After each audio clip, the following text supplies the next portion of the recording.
Mercedes, are you on?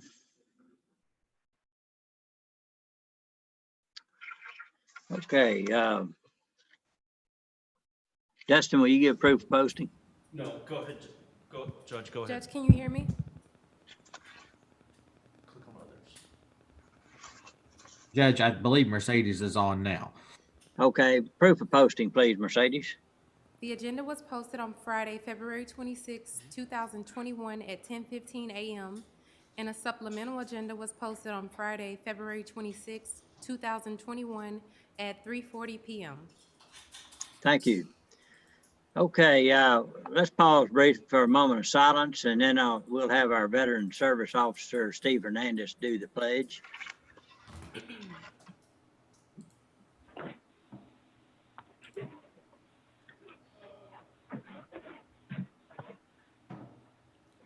Please join me in the pledge. I pledge of allegiance to the flag of the United States of America and to the republic for which it stands, one nation, under God, indivisible, with liberty and justice for all. And now the Texas pledge. Honor the Texas flag.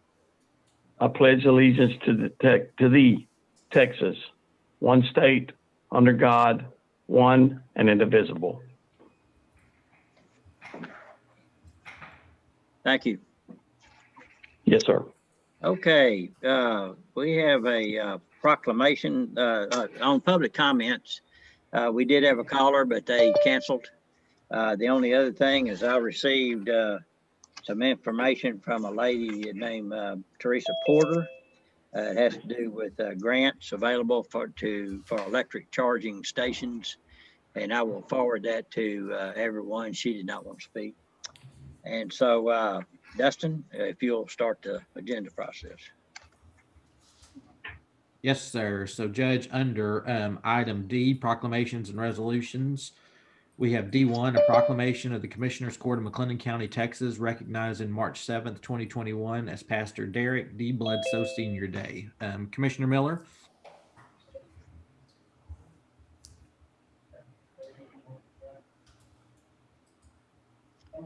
Commissioner Miller, you may be on mute.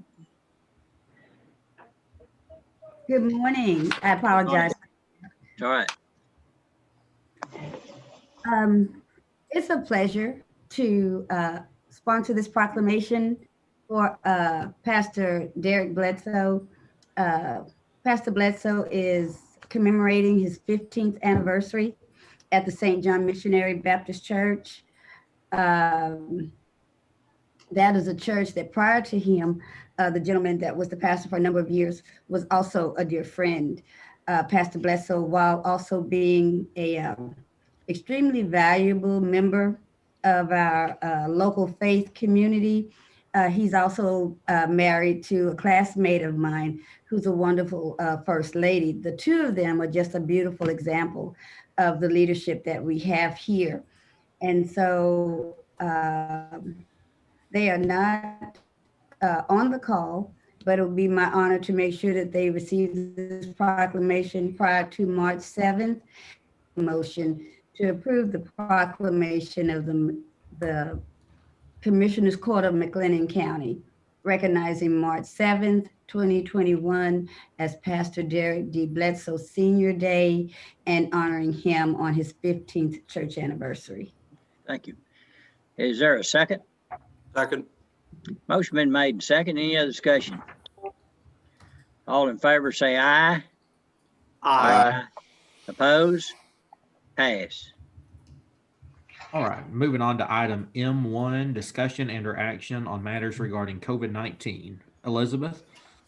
All right. Good morning, everyone. We'll try to keep this short to the point. The good news is case counts are going down. We're seeing less cases of COVID-19. Our hospitalization rate has decreased. On February 27th, it was 9.24%. And our testing numbers have decreased as well. Just overall throughout the community, we're kind of seeing a decrease in our testing at our community testing sites. We are continuing to move forward with those testing sites at the multi-purpose center and at MCC. Both of them have been good sites for us for the testing, and it is still available for our public. We have those scheduled through the end of March, and that calendar is on covidwaco.com. As for the vaccine clinic, vaccine clinics are moving forward, and the public health district is working through that and making sure to keep vaccinating our residents here. Any questions for Elizabeth? Okay. All right, Judge, and we can move on to item M5, discussion and/or action regarding FEMA DR-4586. Elizabeth? All right, switching gears, everyone. While we're still going through COVID, we did have our ice storm, and so we are starting the recovery process of that. We did receive our FEMA disaster declaration. So right now we're kind of working through and getting through tracking all the costs related to that winter storm. We want to track every cost that we had associated with that winter storm, because right now McLennan County has been awarded individual assistance and public assistance category B. With that in mind, I'm encouraging y'all to track any kind of costs. If there are any costs for roads and bridges, anything like that, because we are trying to show the state, or the state is trying to show FEMA that we're trying to get more of those categories open. But I'm going to talk about the whole process from start to finish. But that is something I wanted to make sure was at the forefront of everyone's mind, is that tracking costs is what we're doing right now. What we want to ensure that we have all the proper documentation associated with that. So the process kind of starts with these first 3 steps, and then there's going to be another step. The first one is our disaster summary outline that captures all those incurred costs that I was just talking about, making sure we have all the proper information. I've already submitted one, just an initial one for the county, based on the individual assistance, some of the information that individuals have submitted throughout the county. We can update that DSO as many times as we need to. So if we start to see there's other costs that we've incurred that have not been captured, we can edit that and update that as many times as necessary. We just wanted to get the initial one submitted. That way we had it on the record for the state. The next step is going to be a letter to the governor, basically explaining that we have experienced a major disaster and kind of the conditions, what are the costs that we're seeing, and the things that have happened here in McLennan County. And then that last step is the disaster declaration. We've already done one here for McLennan County, and we have sent up the signed version for the state. So that is already on record with the state. So our last step is going to be kind of that letter to the governor explaining that we have experienced major disaster conditions. I have a template that we've used, and we can use that and make that, edit that for McLennan County. Now, kind of switching gears a little bit, moving on to the FEMA disaster. Like I mentioned earlier, individual assistance and public assistance are both open right now. For that individual assistance, individuals in McLennan County can start applying right now. They can go to disasterassistance.gov, and there is a 1-800 number, that 1-800-621-3362 number that is available for residents to call in if they have questions about the process. Everything is going to be online this time around. There's not going to be any disaster recovery centers so far. FEMA is trying to keep everything going on with COVID, trying to limit the number of people they actually have out in the field. Continuing forward, with that individual assistance, it also means that SBA loans are also open for individuals and businesses. There are some applicant filing deadlines. For the physical damage, there's a deadline of 4/20/2021. And for economic injury, there's a deadline of 11/19/2021. Again, people can go to disasterassistance.gov, and then there's an SBA specific 1-800 number for anybody who's interested in the process for loans, for any businesses that may need to do some repairs if their insurance was not able to cover it, going through that same process.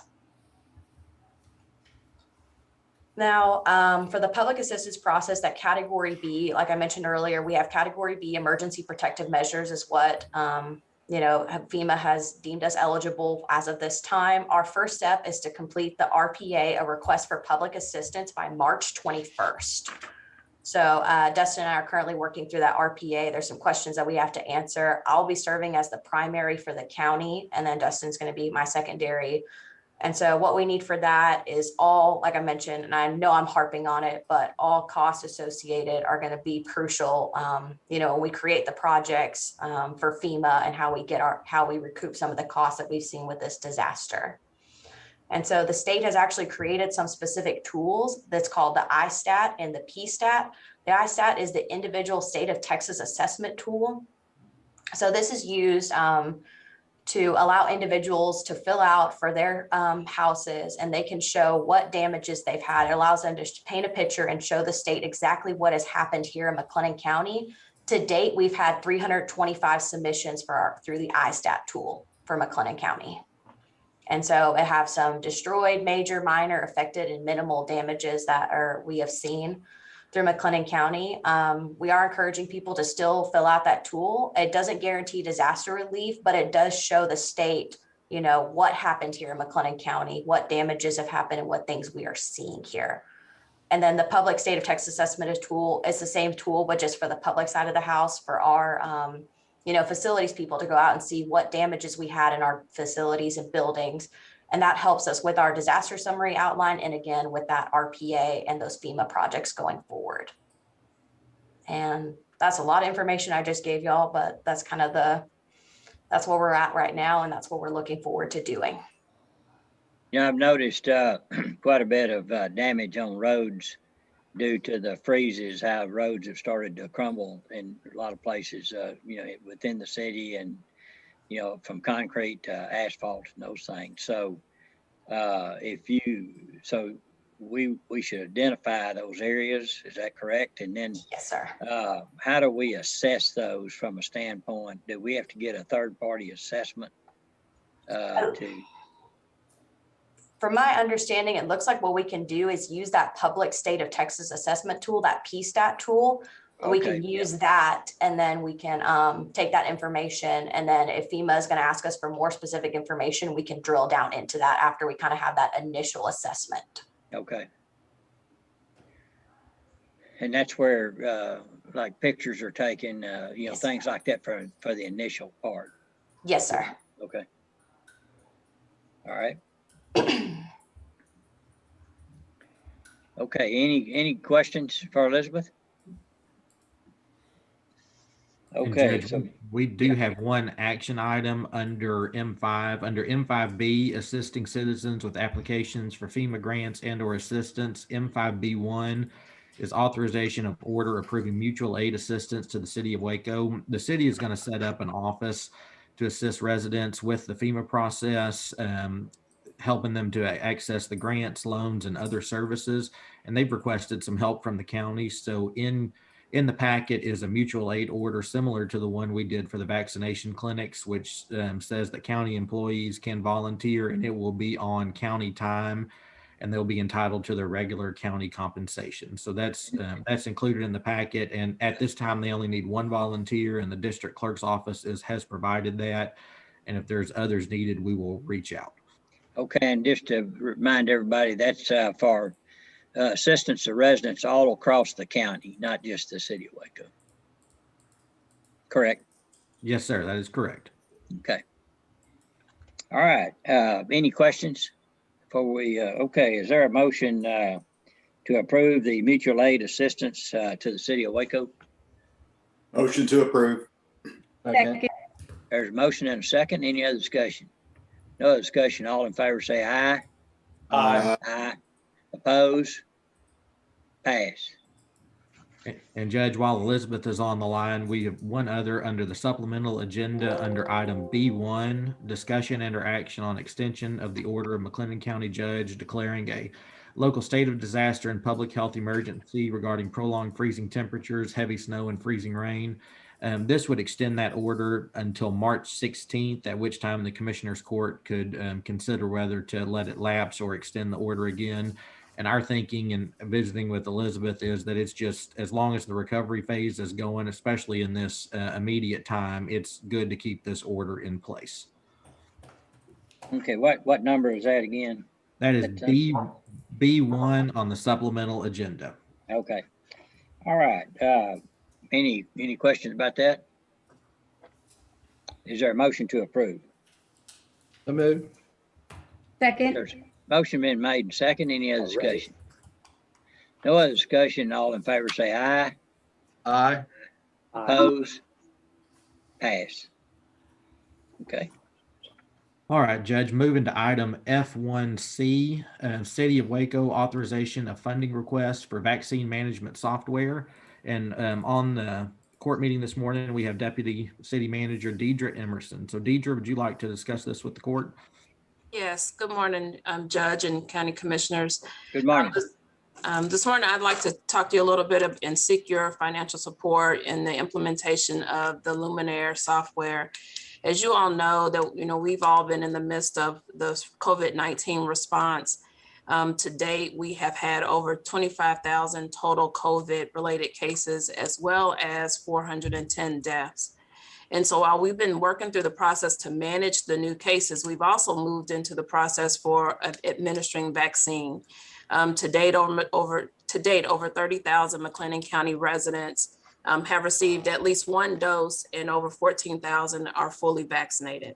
The health district has been a strong provider in this process, and they have vaccinated over 16,000 residents, of which 4,000 of those are second doses.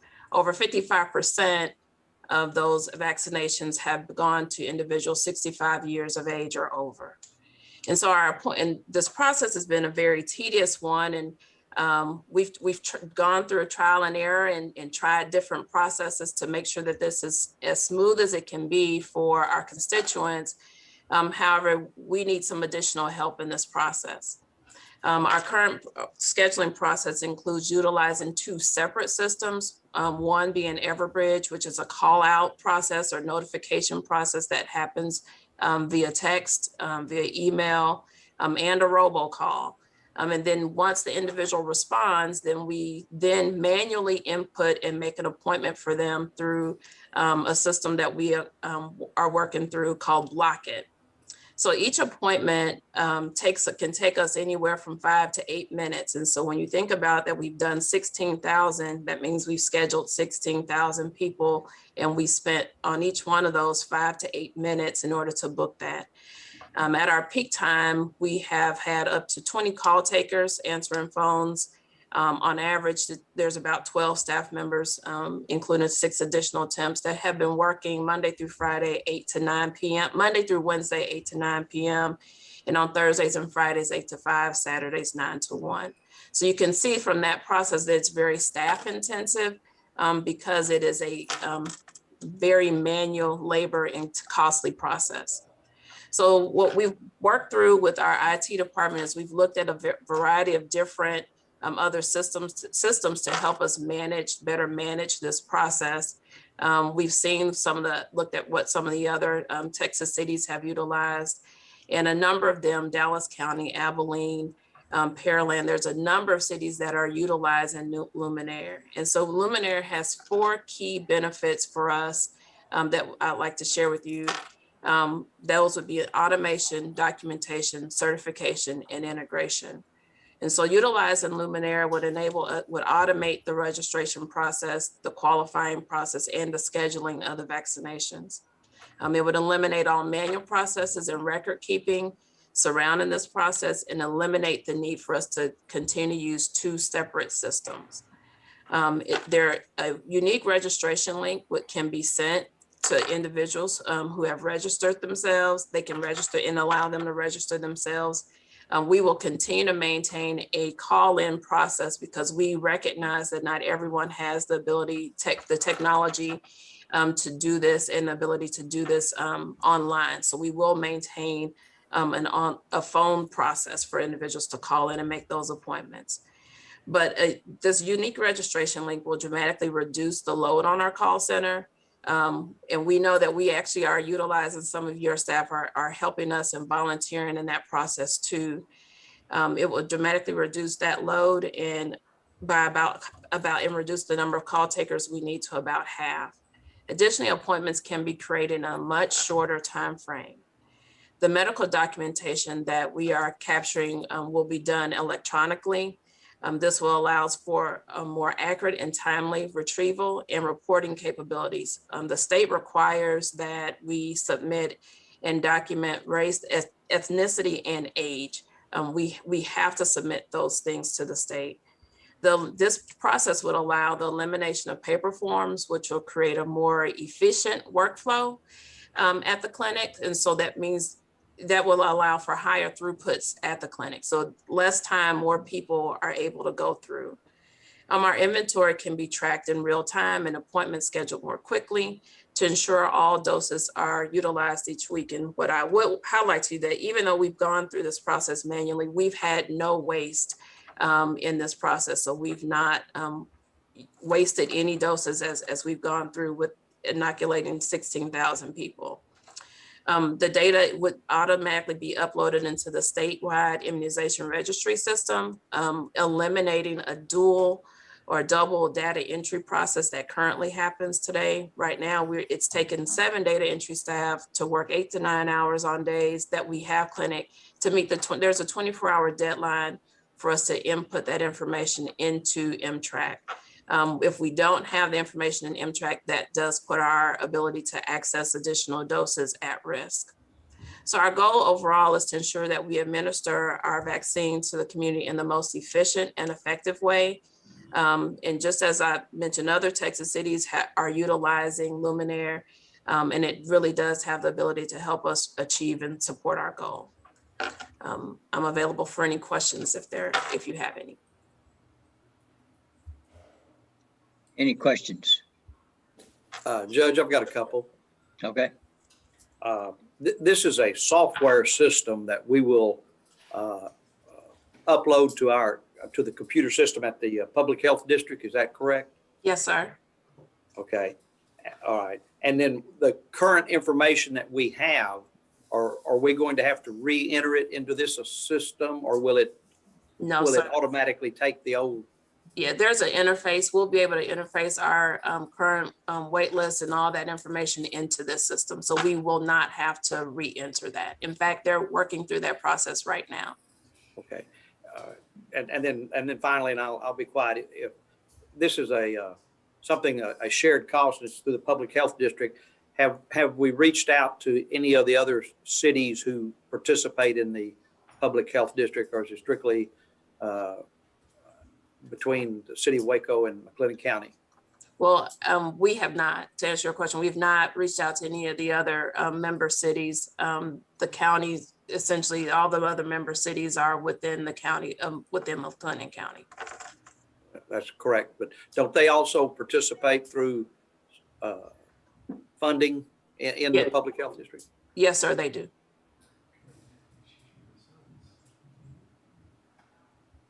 Deidre, I have a question. Deidre, Hang on, Commissioner Perry. Go ahead, Commissioner Smith. You So had to one. follow up on Commissioner Smith's question, do y'all plan on asking, or and is this a 50-50 split, or what's the, I mean, Okay, thank you, Commissioner Jones. Our request was for there to be a 50-50 split. The other member cities are very small, and their ability to participate in the process might be negligible, but I mean, we are open and we can make that request if we need to. Commissioner Smith, you had another question. I think you were fixing to ask. No, sir. I was just thanking her for the information. Oh, Thank you, Judge. okay. Thank you. All right, Commissioner Perry. Deidre, at the end, this is for 24 months. So my question would be, at the end of the 24-month period, who would own the data that's been input? Would Luminaire have any ability to have that data, or is it strictly owned by the public health district in the state? It will be our data. So Okay. we in fact, we have worked through with the state on the MTRACs, and so that there's an interface in between the two, but it would be our data. It backs up to the cloud. So we're going to ensure that we have access to our data at all times. Okay, thank you, ma'am. Any other questions or comments? I had one. I'm thinking, I'm trying to remember some information that I've heard in the past about how we have to track and then report in our demographics by race and by age. Will this system make that process easier, or is that something that we're still need to do? No, That's right now, that is a real manual process. And so we literally have multiple staff that are going through database in order to ensure that we capture that information correctly. And so that it gets input into the M-Track system. But this system, it's a one-stop shop. And so it'll all be in one place. Okay, because the state is still requesting that information? The state requires that information. And you may have said I'm having connection issues, so sometimes I freeze and sometimes I hear you guys, sometimes I don't. What I've had people call and be concerned about is that you all have reached out to them, you've called them, or you've emailed them, and then they missed that email. The link is no longer valid, and so that canceled scheduled appointment was canceled, or they missed the phone call. Did you mention if or how this system will kind of alleviate that for individuals? So this system will give us a better way to track those individuals who have been non-responsive, and so that we can conduct the appropriate follow-up with them. Okay. One other question, Deidre, please. Sure. The 24-month period that's mentioned here, what happens at the end of 2 years? Do we own the software? Does it just go away? Do we have to re-up? No, we will continue to manage and do the maintenance on that software. Other than COVID vaccine, we still have other vaccinations that are issued through the health district that this system will help us with. Will there be an ongoing maintenance cost after the 2-year period? I'm sure there will be, but we're prepared to work through that through the Health Service Fund. Okay, any other questions? Deidre, did they give you any type of idea about the maintenance? I can get that information back to you, Mr. Jones.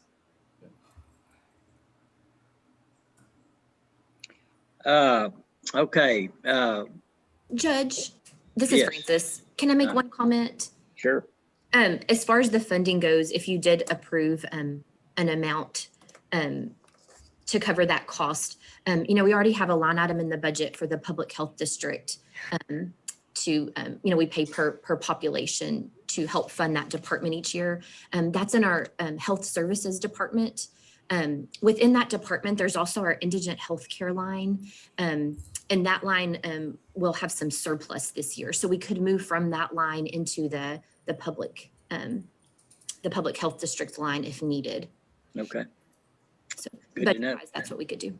Do they require this money to be paid up front, Luminaire? Is it lump sum, or is it a payment process, or So yeah, it is upfront, sir.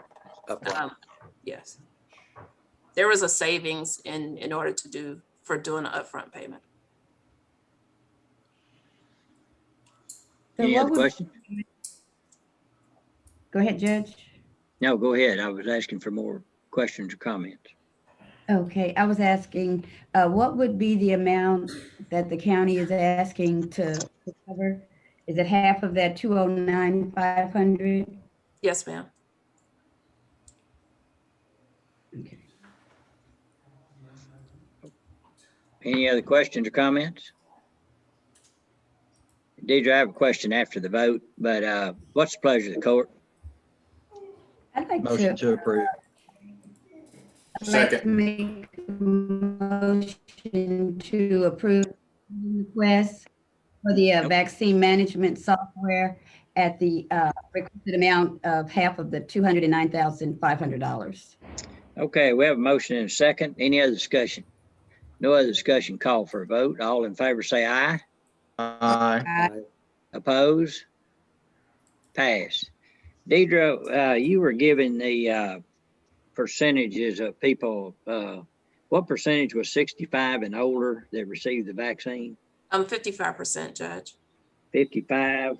Yes, So sir. 45, at least part of that, or most of that, I guess, health care folks and first responders. Yes, sir. And then there are some that are that are over 18, but under 65 that With have condition. chronic conditions. Right. And so I guess I just want to make a point that at least myself, I don't support anybody that doesn't fit in those categories to get vaccines before we finish this 1A and 1B. And I know we don't have all the control about that because there's other entities out there that I understand aren't really, they're just taking your word for it, so to speak. So just making that point. That's all I have. All right. Any other questions or comments? All right, Deidre, thank you very much. Checks in the mail. All right, thank you. All right. All right, Okay, moving on to item M3, Greater Waco Chamber of Commerce Monthly Economic Development Report for January 2021. Chris?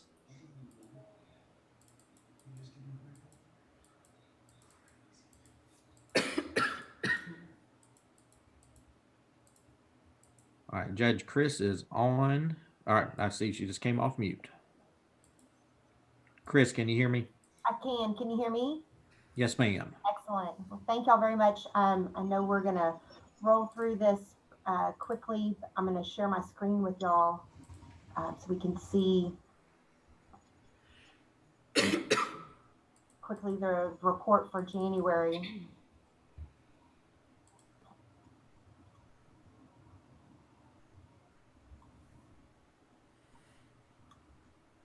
We had a good month for the kickoff of 2021.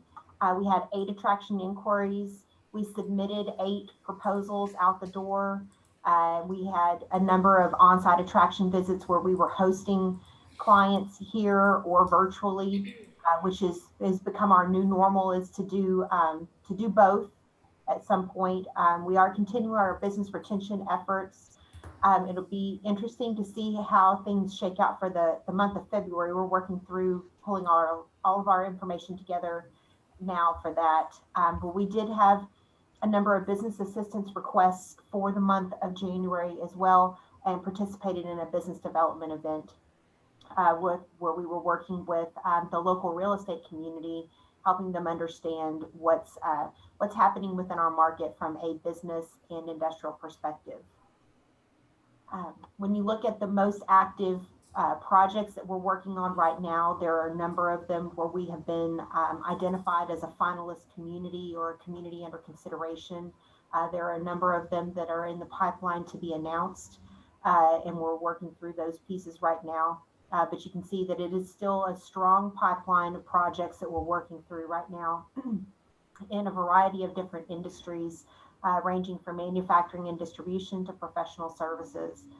So we continue to push on the level of diversity that we're trying to bring into the community in order to ensure that we are taking advantage of the different skill sets that our employee base has to offer. I wanted to brag on the community for a little bit too.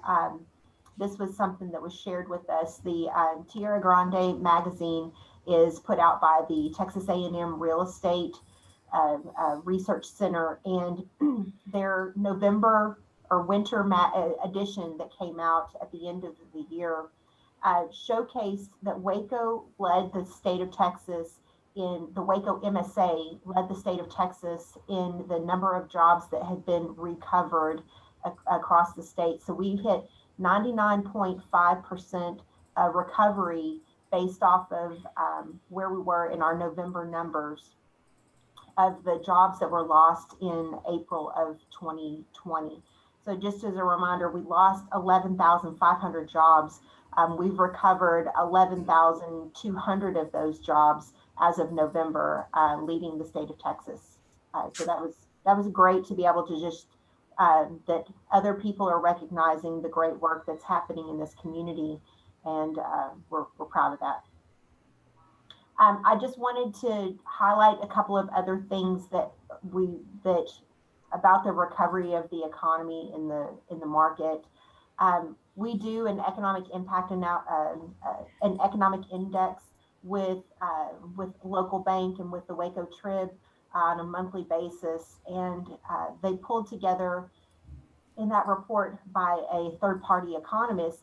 He provided our end-of-year report, and it was amazing to be able to the that despite the challenges that we incurred with 2020 and the COVID pandemic, it ended up being a record year for us in a number of different ways.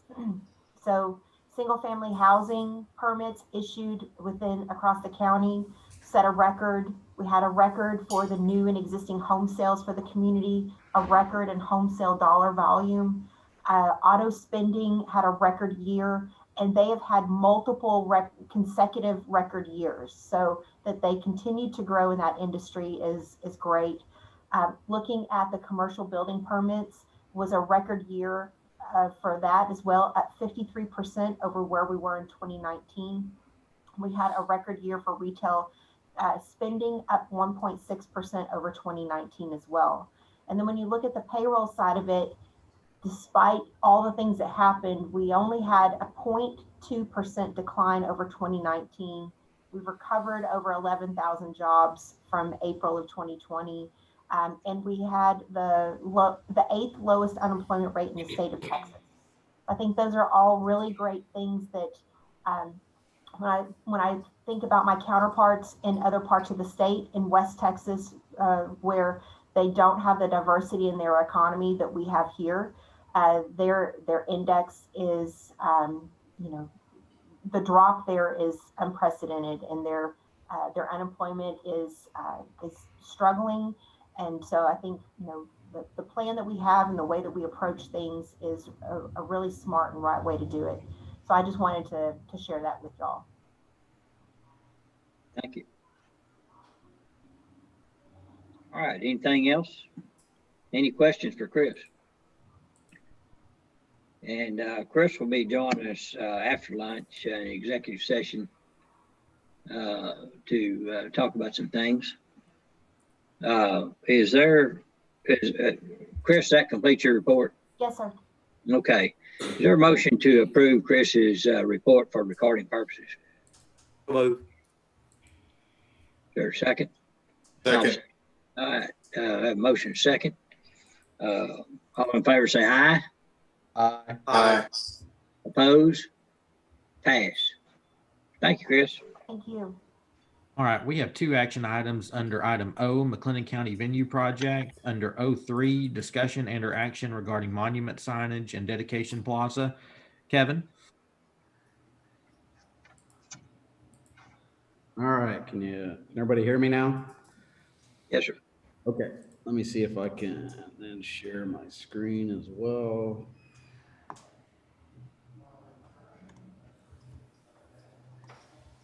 All right, so hopefully everybody can see my screen as well. So we've taken, just so everybody has the good background on this. So this is the Southwest Plaza at the new Expo Center, probably a week or 2 weeks ago. This is the side adjacent to, right across from the Coliseum, just so everybody kind of gets oriented on the Bosque side. So the little metal element that you're looking at, we actually constructed. It was a scale replica of the entry columns, I think, if everybody remembers, as part of the construction process, just to validate the means and methods and all the details. So we kind of had an idea, instead of, recycling that metal element, we worked with Populous to incorporate it into the design and create kind of an area on the plaza, I think, where people could hang out prior to events or during events. And actually, it's kind of a photo background opportunity. So we basically repurpose that. It's going to become the dedication little plaza, dedication monument. There is a greater plan. So we also, and I'll take a look at some of the details that we have. So we took care. So we got the dedication element for free. We constructed as part of the construction. We took care of the concrete foundations to support that as part of the project. And then we had some extra millstone blocks left over from the east side of the building, where we used those to create the east exit stairs. So everything worked out good there, that we had a few extra blocks that we had ordered. So we made use of them to create an entire element around the dedication monument. I'll kind of show you what the ultimate design will look like. So you're kind of looking at it from the top down. You can see in the middle of this, that is the dedication element, the millstone blocks around it. There are also planned 6 locations where dedication type plaques, recognition type plaques could be mounted, as well as there's 6 accent lights to uplight the dedication monument. I think it might be simpler if I kind of show you so here's what it looks like kind of in a rendering. You can see the millstone blocks, you can see the dedication element. These are the folded steel plates that I'm talking about that would then in the future support any sort of building dedication plaque or recognition plaque, whatever the county would desire or the Hot Fair folks would desire to recognize as far as this facility. Those could then be easily manufactured and mounted to these folded steel plates that are kind of designed obviously from a public viewing type perspective. And then you can kind of see tucked up back in there, those lights. So we try to be super thrifty to pull this element off without impacting the cost too greatly. Like I said, we took care of the millstone blocks because we had extras. We had already produced the dedication monument and took care of the concrete foundations. There's just a little bit of added cost relative to the folded steel plates, the signage, and then this was kind of I think some of the Hot Fair folks weighed in. So tying into the base logo, we would add these color acrylic panels internal to the dedication monument. So it would have the same color scheme and background and then tie into the building's big base logo that's going up on the outside of the building in 2 locations. So basically where we're at with this element, again, what we're trying to do, basically the folded steel plates, we did work with our subcontractors and vendors. So you can see there's a little over about $11,800 cost for those folded steel plates to get manufactured and installed. About a little over $5,000 for the colored acrylic infill panels and retainer clips and that whole installation. And then there's the LED linear light fixtures. There's like 6 of those that would be installed to uplight and light the monument at night. So you can kind of see what we're wanting to do. Like I said, the balance of the cost we've already captured in the project. There won't be any additional premium costs for the balance of the monument, but to completely pull off the monument, we'd like to request approval of spending about an additional $36,000 to kind of outfit it. And then we kind of walk away and it's completely done. And then whenever it's decided what elements want to be recognized or what dedication elements or plaques or recognition signage want to be done, it's already ready for the Hot Fair in the county. All they have to do then is go have those plaques and then they can be mounted to the folded steel plates and incorporated into the ultimate design. So there's kind of our spiel on the dedication monument. So I don't know if there's any questions or thoughts or comments.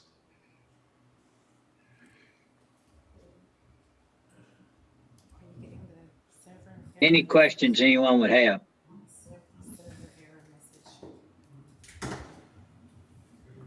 Okay, what's the pleasure of the court? Hey, Judge, I've got a couple of questions, please. Yeah, go ahead. Okay. First of all, I guess this may be someone else's question. Is this money that's in the bond already, bond money? Yeah, we would pay for this with unused budget funds that are being returned from the construction project. Yes, sir. Okay. Yeah. The acrylic colors, Yes.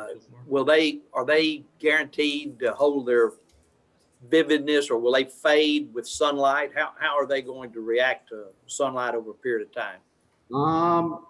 There'll be an extended warranty period associated with that.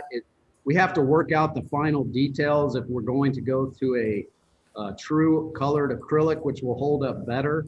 There's also some lower cost options we've explored but haven't done anything with, where they're just a clear acrylic with an applied coating. That option would not hold up as well under time. But I think, there is the chance over time that obviously Texas is pretty harsh, that you may get a little bit of fading. But there will be, I forget the years, there will be a pretty substantial warranty as far as the color is concerned. Okay. And the fill is going to be like a washed gravel, you said, the fill? Yeah, inside the monument stone, yes, sir. We're filling that up. Sorry, in the wrong direction. So yeah, the inside of the blocks, it's just a washed river gravel. So it's a smooth stone that will fill up the inside of that and cover the foundations and the electrical rough end. Kind of mimics some of the washed stone you can kind of see in the upper right corner of the picture, some of the washed river gravel. So it kind of ties into the balance of the landscaping that's happening on the site already. By the design. Okay. Thank you. Yes, sir. Okay, and I don't, I'm okay one way or the other. I would like to get Populous' opinion on the addition of the acrylic panels in there. I don't, like I say, I don't particularly have a problem with it at all, but, and it's probably a good recommendation to bring attention to that area, but still, later on, I'd like to hear from Populous on that. Yes, sir. Okay. All right. What's the pleasure of the court? Make a motion to approve the request for the monument.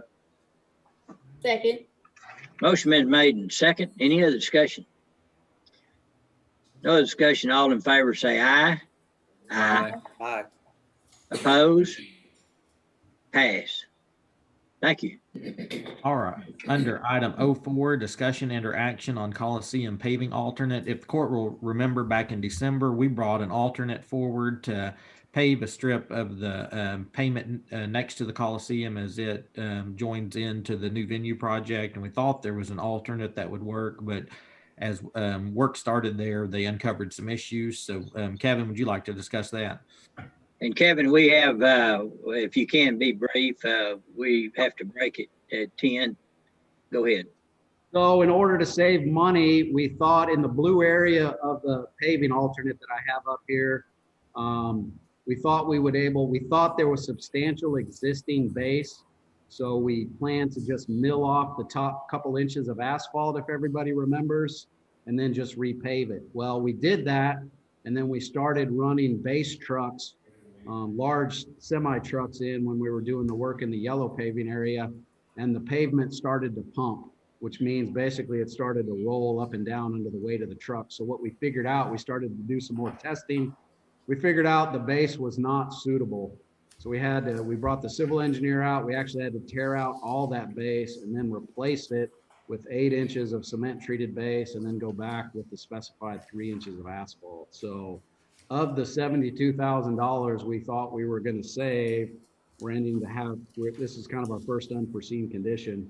We're having to spend an additional $61,000 back to get the correct base work so that we leave you with a paving solution that will stand the test of time. So we're going to end up having to spend the additional $61,000. So instead of a $72,000 savings, it's only going to end up being about an $11,000 savings is the bad news that I have today. Okay. Any questions anyone have? There's you got a lot of road experts on the court, so I think they understand what you're saying.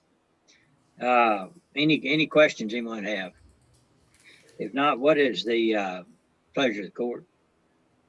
So move. Second. Have a motion and a second. Any other discussion? No other discussion. All in favor say aye. Aye. Oppose? Pass. Thank you. Thank you, Judge. All right. Thank you, Commissioners. Judge, we've got about 10 minutes. Do you want to do the consent agenda and Francis's report? Yeah. All right. So under the consent agenda, item E, the suggested pull item is E6A, auditor's report. Okay. Is there any other pulls recommended by the court? If not, is there a motion to approve the consent agenda with the exception of E6A? Motion to approve. Second. Motion made and second. Any other discussion? No other discussion. All in favor say aye. Aye. Aye. Oppose? Pass. All right. E6A is county auditor recording a monthly financial report, October 2020 through December 2020. Francis? Thank you. So I will keep this short. So you have a monthly report in your packet as of December 31st, 2020. So that is a snapshot in time of what our books look like as of that date. But I want to give you an update on where we stand as of today. I'm going to share my screen.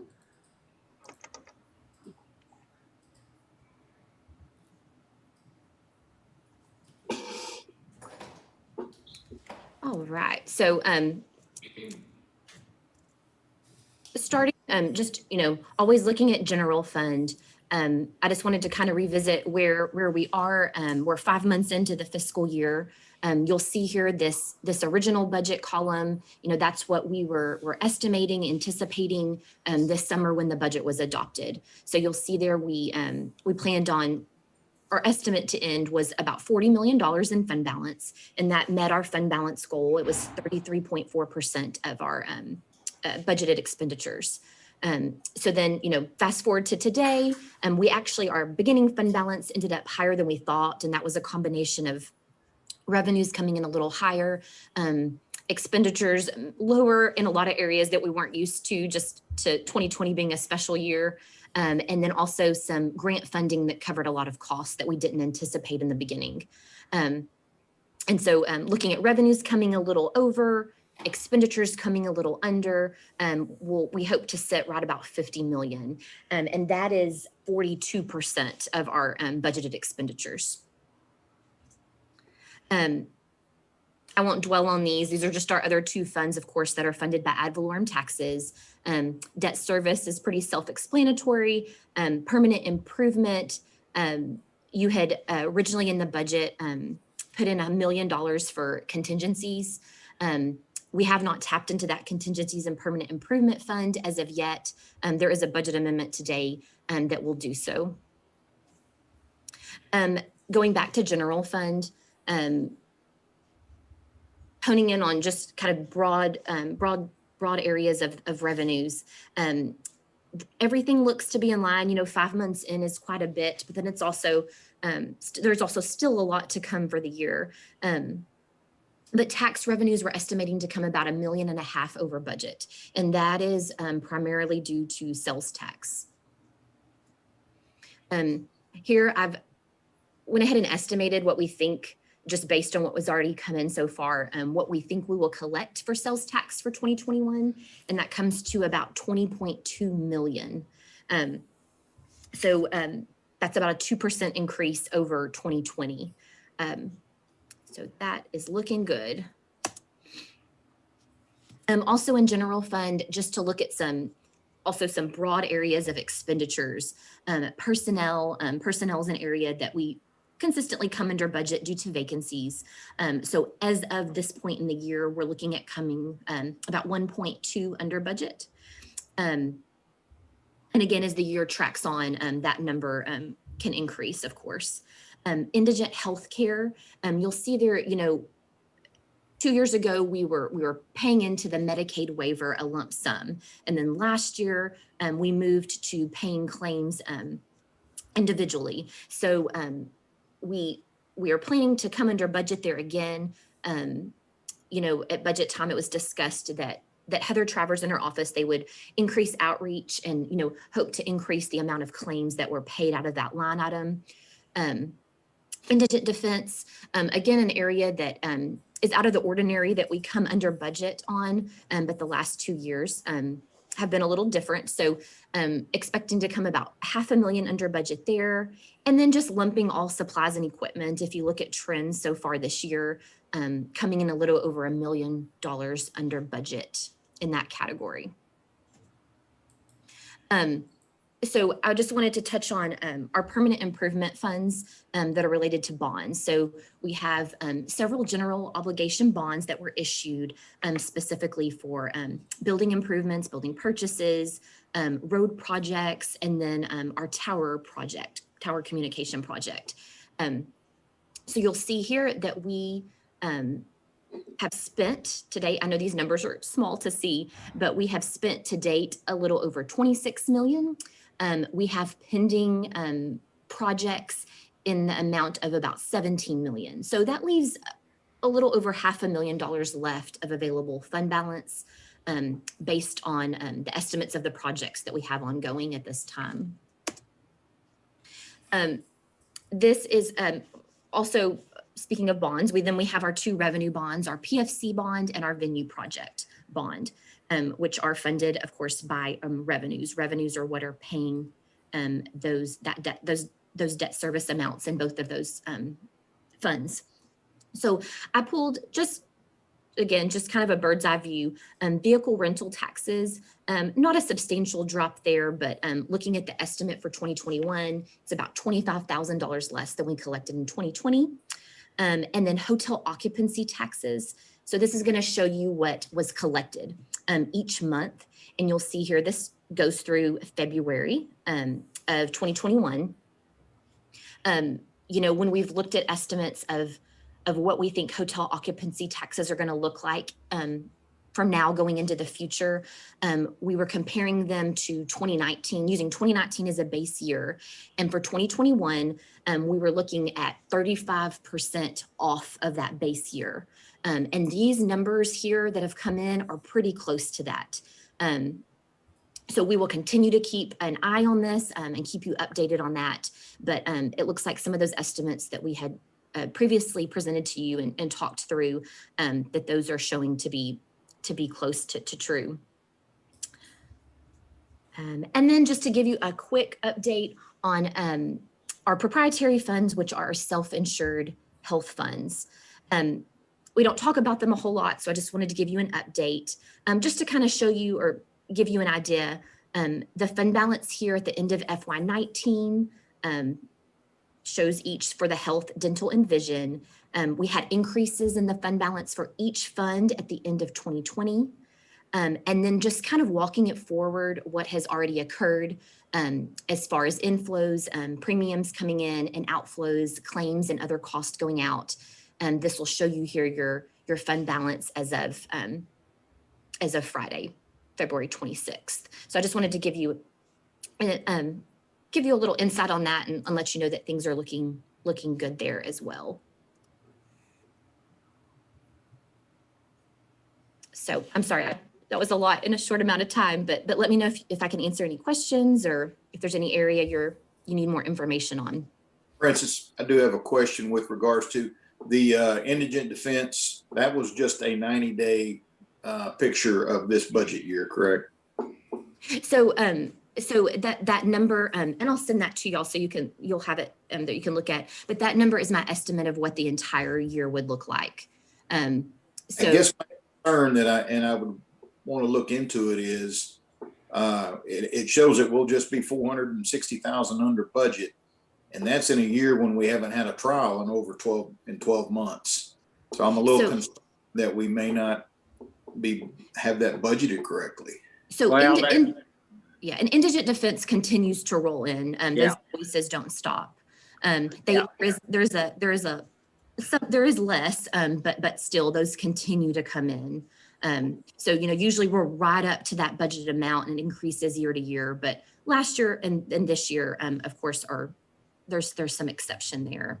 All right, Commissioner, a good question, but there's a lot of proceedings that are still going on. There's trials, of course, are not happening, but there's a lot of plea bargains. There's a lot of people that are coming back in, defense attorneys, to make a case that they've had time served because they've, having to wait for proceedings. And so there's still a lot going on, but it's not like it would be if we had trials as well. Okay. Just caught my eye. Yeah, I've been looking at that. I understand. I agree. It will catch you out. Okay. Francis, so with that being said, there not being as many trials, and are our expenses at the jail, are they still tracking okay? I mean, yes. Yes, we haven't seen any outliers in line items that look concerning. We can step back and get some more information to you though, and make sure that there's nothing that we anticipate that there'll be issues, but at this time, everything is tracking along as usual. We've had about 1,250 inmates steadily through there. It's up to about 1277 yesterday, I think, but the occupancy has been, kind of stable. So there's as many people rolling out of there as we are rolling them into there. So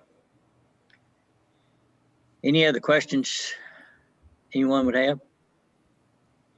Okay, is there a motion to approve Francis' report for recording purposes? So moved. Motion to approve. Second. Okay, we have a motion second. No other discussion. All in favor say aye. Aye. Oppose? Pass. Okay, it is 10:01.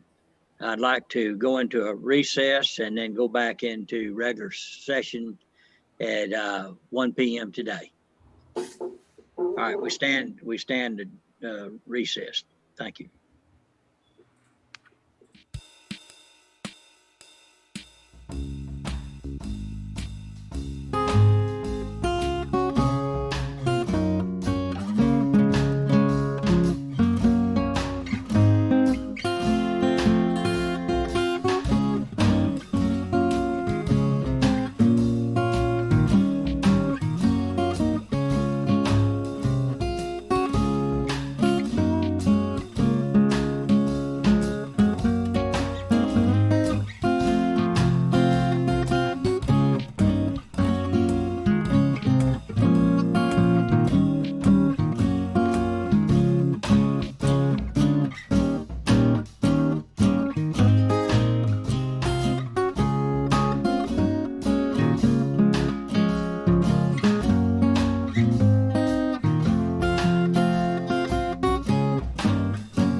Okay, Dustin?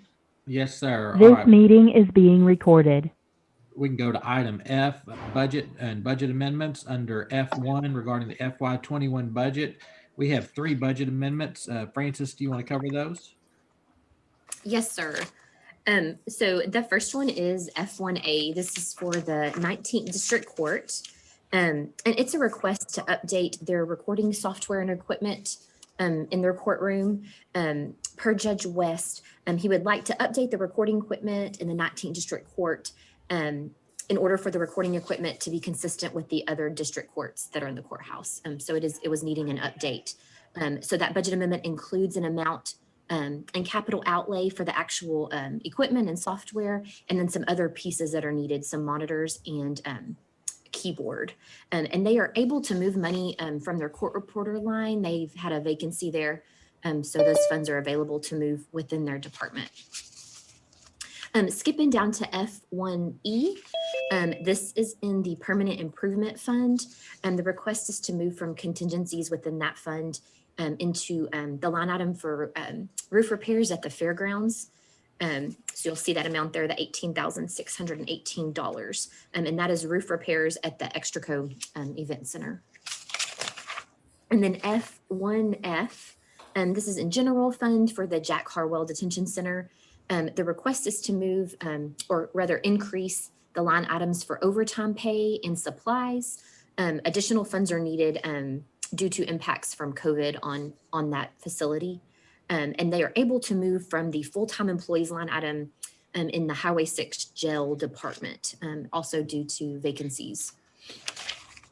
So those are the 3 budget amendments. Okay, is there any questions about those from the court?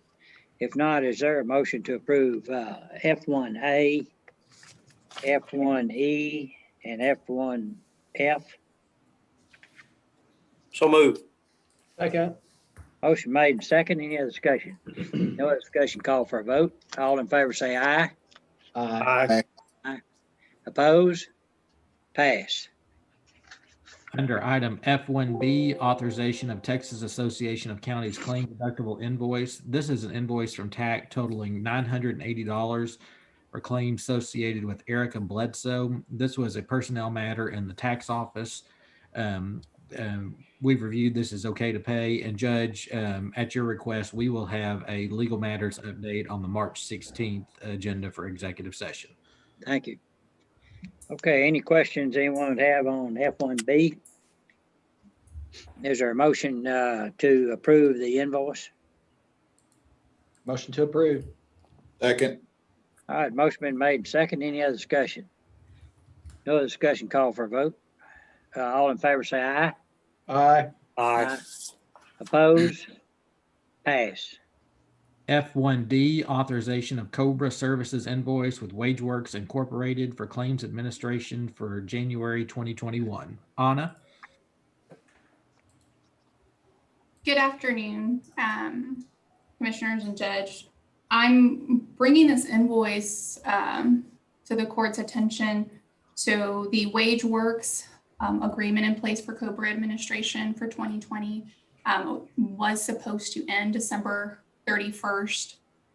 There was a delay on our part in providing the proper communication to WageWorks, so it rolled over and gave us an invoice for January. I have received confirmation that that agreement now has been terminated effective January 31st, so this will be the last invoice that we get, but I wanted to notify the court that it's an invoice we should not have gotten, but we are having to pay, and it's WageWorks, and now we are having to also pay an invoice for this month of service for UHC, which is our new Cobra administrator. So I want to notify the court of our administrative error, and then I'm requesting approval for this payment, for the payment of the invoice from the health fund, which is where we pay our Cobra administration. Okay. Any questions? What's the pleasure of the court? Motion to approve. Second. Motion made and second. Any other discussion? No other discussion, call for a vote. All in favor say aye. Aye. Oppose? Pass. Thank All right, you. We have nothing under item G. Under item H, contracts and interlocal agreements. Under H1, authorization of interlocal cooperative agreement with Crawford Independent School District. Commissioner Perry. This is just an agreement before the baseball season begins to get some gravel spread. Crawford ISD purchased the gravel and we will be charging labor not to exceed $100. Make a motion to approve. Second. Motion made and seconded. Any other discussion? No discussion. Call for vote. All in favor say aye. Aye. Oppose? Passed. Item H2 regarding the United States Marshal Service Intergovernmental Agreement number 80-10-0033, authorization of order for supplies or services order. This is an authorization order from the U.S. Marshals for ICE detainees at the Jack Harwell Detention Center with a period of performance from March 1st, 2021 through February of 2022. Okay, any questions? Is there a motion to approve the order for supplies and services? So move. Second. Motion been made and second. No other discussion. All in favor say aye. Aye. Oppose? Pass. H3, authorization of janitorial services contract with Texas Urban Enterprises. Ken or TJ? Good morning, everyone. So this is our annual agreement with TUE for our cleaning services in our outlying buildings. The only thing that changes this year is we are going to add JP3 out in the west. We've previously covered 5, 2, and 4. So this year we're going to add 3 and kind of complete the process. Any questions? If not, is there a motion to approve the contract with Texas Urban Enterprises? Motion to approve. Second. Motion been made and second. Any other discussion? No other discussion. All in favor say aye. Aye. Oppose? Pass. Right, under item I, capital improvement, repair, and other projects. I1 is regarding Rattler Hill Road Creek Crossing Improvements, bid 20-023, authorization of Miller Construction Company application and certificate for payment number 1. Zane? Good afternoon. This is application number 1 for Rattler Hill Road Creek Crossing in the amount of $65,613.70. It's been reviewed and is recommended for approval. Okay, any questions? Anyone? If not. Judge, this is France. Oh, sorry. Go right ahead. Could, I think, and Commissioner Perry, correct me if I'm wrong, but I think the intent is that this would come from bond funds, that this road project, the total road project. And so the total is $147,114. So in the motion, if whoever makes the motion would just make it clear that we will use bond funds for that purchase, or for that cost rather. The application number 1 is only for $65,613.70. The total amount of the construction contract with Mitchell Company is for $147,114. So we just need to include the $65,000 figure today. If you just want to go ahead and state that the entire contract can come from bond funds, you'll still bring the applications to court for approval, but we'll know that y'all are good with charging those to the bond. And then give me that figure again, Francis, please. The total contract was 147,114. Okay. Today's application was $65,613.70. Okay. I'll make a motion at this time to approve the payment of today for $65,613.70 to come from bond proceeds, and also for the entire amount of the contract, which is $147,114 to come from bond proceeds. All right, any questions? Second. Not. Pardon me? Second on the motion. Okay, who made the motion? I did. Okay. All right, I have a motion and a second. Any other discussion? No other discussion. All in favor say aye. Aye. Oppose? Pass. All right, we have nothing under J this week. Under item K, grants and grant proposals. Under K1, regarding the Texas Department of Family and Protective Services Title 4E grant contract for legal services, we have two items. K1A, authorization of Title 4E supplemental legal assistance claim for the quarter ending June 30th, 2020. And K1B is authorization of Title 4E legal assistance claims for the quarter ending September 30th, 2020. And these are reimbursement for legal services provided by the DA's office for CPS cases. Okay, any questions? Not, is there a motion to approve the legal assistance claim? So move. Second. Motion made and second. Any other discussion? No other discussion. All in favor say aye. Aye. Aye. Opposed? Pass. Under item K2, discussion and or action approving the recommendation for a grant administrator for the 2021-22 Texas CDGB Community Development Fund. Ken? Yes, a few weeks back, actually on a request released on February 8th, I sent out a request for proposal for a grant administrator for the Texas Community Development Block Grant. We received back the responses before the February 18th, 2021 due date. We received a response from GrantWorks out of Austin, Texas, and then received a proposal from Langford Community Management Service, Inc. out of Leander, Texas. I submitted these proposals to Becky Stevens, Dustin Chapman, myself, Will Jones, and Zane Dunham to evaluate the proposals received and score them on a list of criteria that was provided to us in their evaluation forms.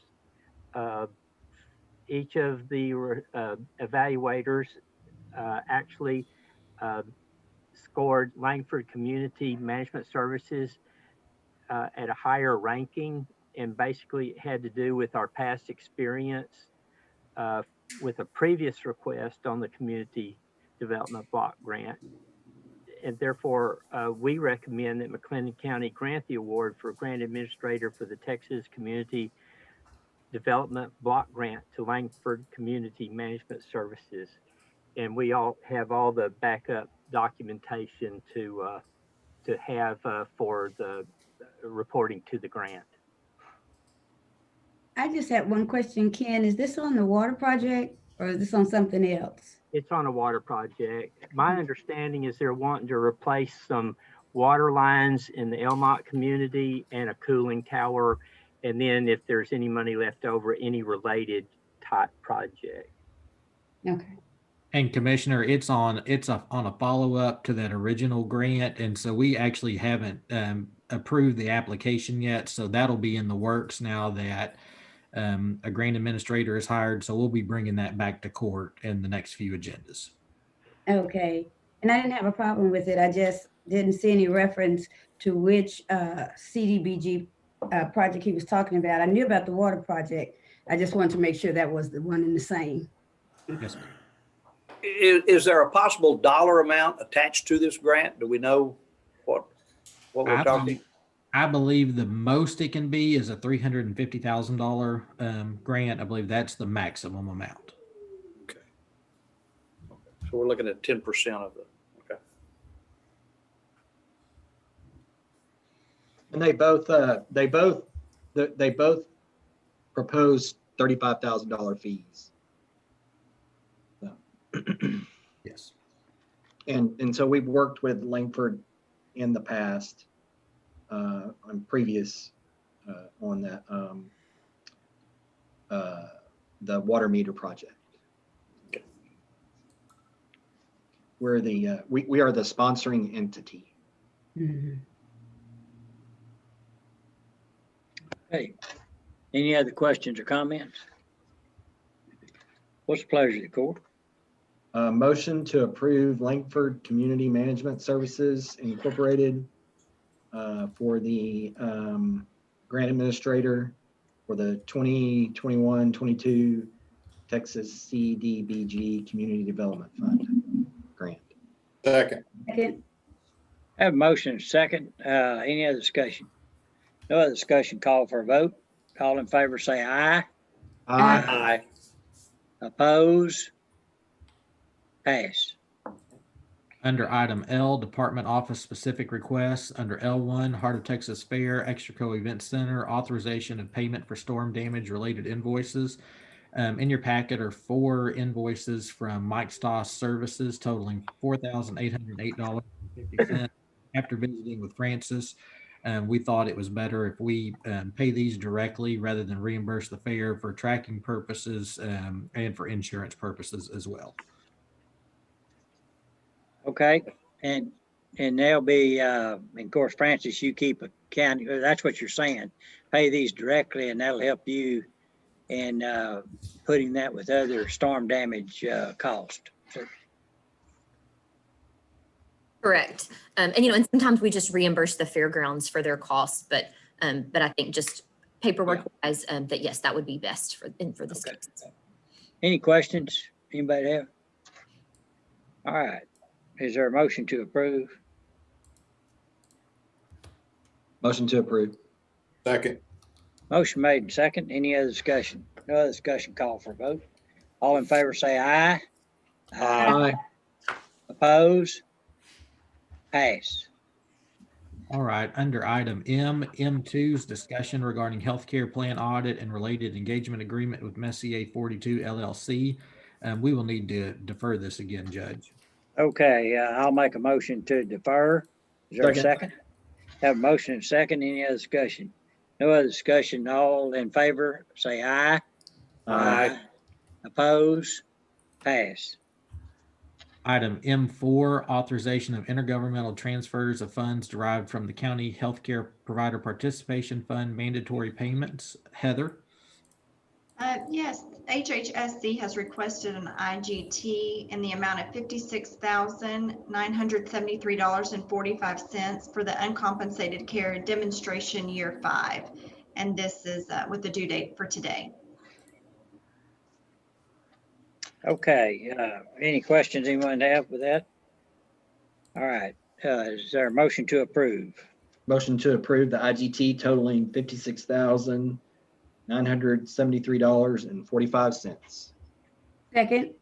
There's a motion made and second. Any other discussion? No other discussion. All in favor, say aye. Aye. Oppose? Pass. All right, under item M6, discussion and or action regarding appointment to the City Center Board. And Judge, I believe you have some info on this. Yes, let's see, which one is that? That is City Center. Okay, Under item M6. M6, okay, I got it here. All right, this is after discussion between Commissioner Jones and Commissioner Miller. Commissioner Miller would like to sit on that board. There's a lot of activity going on in her precinct with that board, and she would like to be able to have input in that. And Commissioner Jones has no problems with that. So I would make a motion that we nominate, or we appoint rather, Commissioner Miller to serve in that position. Is there a second? There's a motion and a second. Any other discussion? No other discussion. All in favor say aye. Aye. Oppose? Pass. Under item M7, authorization to sign and submit McLennan County's Phase 2 Municipal Separate Storm Sewer Systems Annual Stormwater Report for year 2, 2020. I know this is an annual report that is required by TCEQ, and it's, this was submitted by the engineer's office. So Zane, do you have any additional info on it?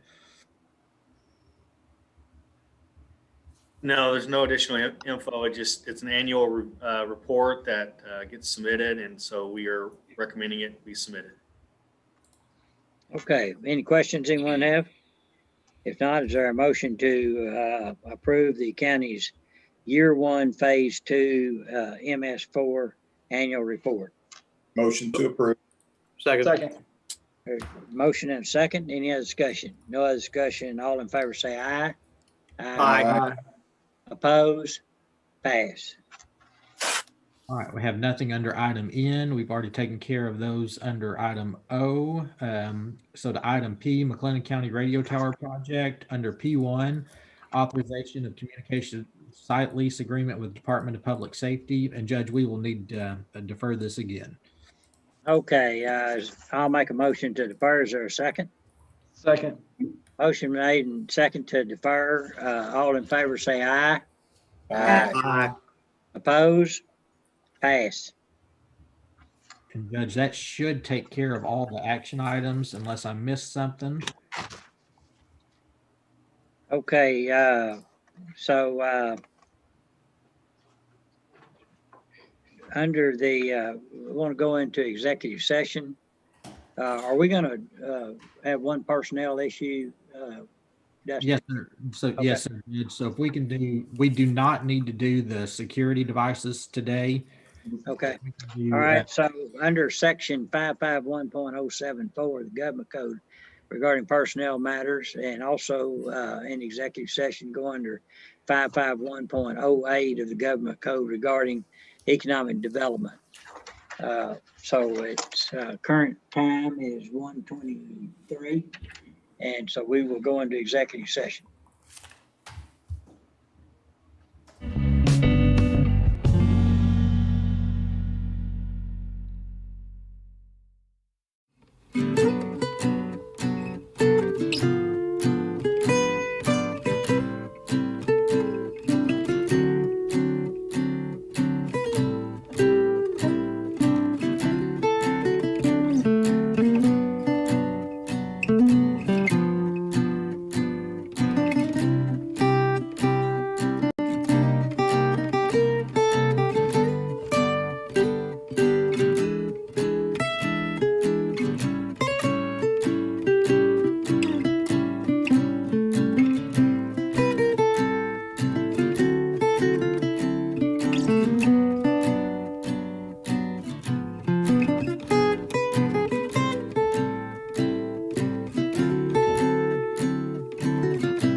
Let me look real quick. I wasn't certain if, when they approved, K1A, if they meant to approve both items together.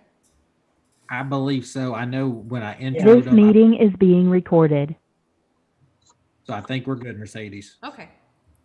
Thank you. Okay, it is 1:58.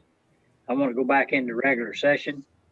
I appreciate everyone on the court and those looking in for us to be able to recess for several hours to honor a great citizen who passed, Tom Salome, today, and at his service. It was mid-morning this morning.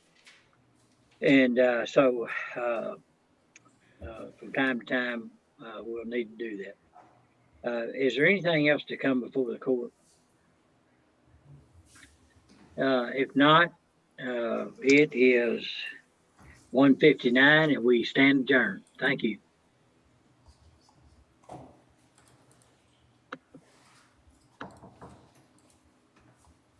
The recording has stopped.